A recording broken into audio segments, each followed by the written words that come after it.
के भन्नु हुन्छ दिदी राख्नु त्यस्तै त हो यो सुनिताले मलाई आज हिँडेर लिएर जानु पर्यो यार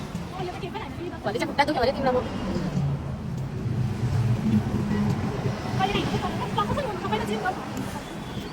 यता टाढो हिँड्यो भने साँच्ची भनेको म त बिहोस हुन्छ यार सुनिता एक त फेरि के खालको एउटा घडीको दोकान पनि छैन यार कहाँ कहाँनिर त्यहाँ थिएन त त्यहाँ पनि थिएन जहिले लग्यो भने कति नि त्यहीँ नगरी थियो त्यसै होला ए मेरो जुत्ताको लेस उसको यार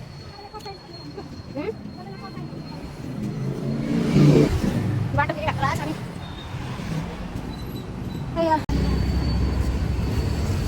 पस्दैन अरे हो उसको बुढाले मार्छ अरे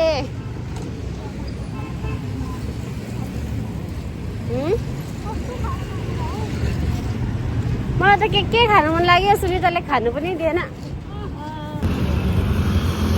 सुनिता भन न लु अब तिमीलाई आज जुडी आएर कस्तो लाग्यो अरे जुडी आएर कस्तो लाग्यो अरे कस्तो लाग्यो भन्नु भित्र पस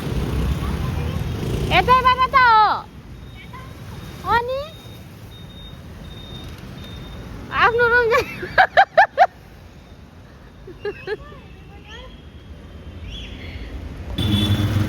यो मान्छेले आफ्नो रुम जाने बाटो नि बिर्सेछ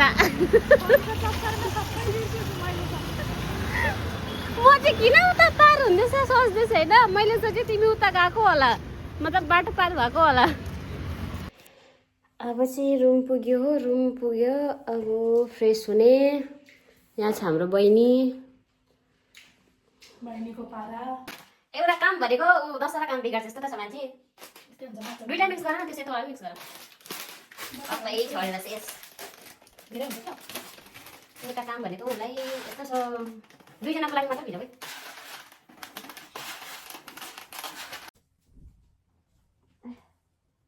के गरेको त्यतिखेर के पकायो तिमीले मैले भनेको पास्ता बनाए खाए होइन मैले दिउँसो पास्ता बनायो अहिले चामल सब्जी त्यही गोबीको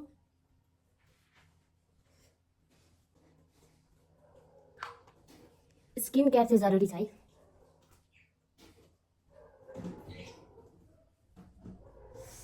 यो ओठको घाउले फेरि भगवान दिदी कहाँ मैले गाडी दिनु पर्छ के को त्यो गाडीको उसको गाडीको मात्र देऊ न चाउचाउको गाडीको मात्र देऊ चाउचाउको चाउचाउ चाहिँदैन गाडीको कति दिनु भयो गाडीको अहिले नडपछि फेरि जानुपर्छ त्यतिखेर मिलाउनु कहिले कहाँ जानु जुडी त्योभन्दा धेरै लाग्न सक्छ त्योभन्दा कम लाग्न सक्छ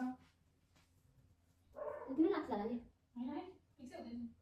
कति दिन पर्छ भन्नु कति 83 थियो होइन कति अरे 83 हेर है ए 53 थुक्का अब त्यसमा डिभाइड गर 26 भनेको टाउको छर्दै पर्छ नि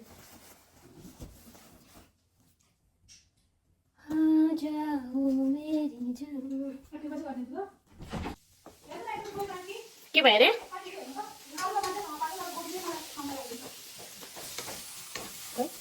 नाला पानी तेल अलिकति हाल्नु नि तेल अलिक हालेको र सल्लो पऱ्यो मजाले पाक्छ त यसो सानो ग्यास बनाएर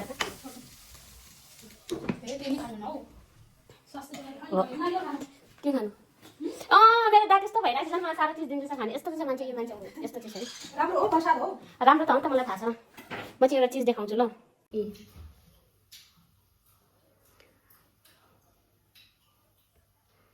राति र बिहान चाहिँ यस्तो कराउँछ नि फेरि आजकल चाहिँ निकै कराउने भएको छ नि यही हो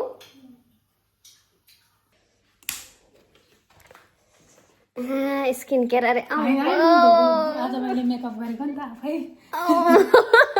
के गरे त अरे मेकअप गरेको मेकअप गर्ने फेसमा त गर्नु भनेर प्र्याक्टिस गर्दै थिएँ क्या रुममा तपाईँ भन्दै हिँड्नु कि कहाँको तयारी हो भनेर ए त्यतिखेर मैले आज कन्सिलर फाउन्डेसन कन्सिलर फाउन्डेसन सबै लगायो अरे के भएको थिएन पानी बग्दै थियो त्यहाँ त्यही भएर कहिले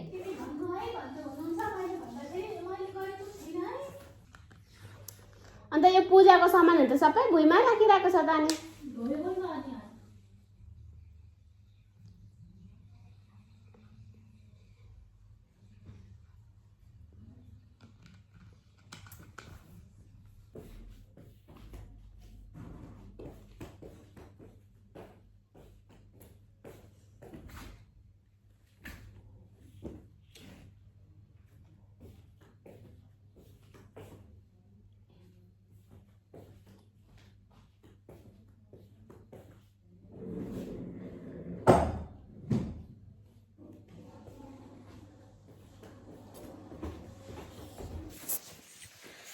चलो अब चाहिँ सुत्नुपर्छ भोलि बिहान फेरि ड्युटी छ हाम्रो त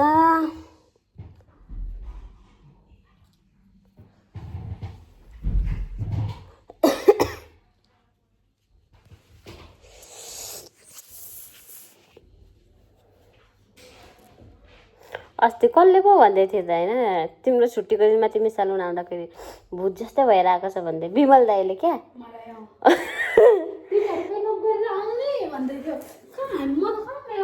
यता हेर्दा त तिमी साँच्ची भूत जस्तो छ क्या हो आफ्नो लागि त पर्फेक्ट हुन्छ नि है औ घाँटी दुख्यो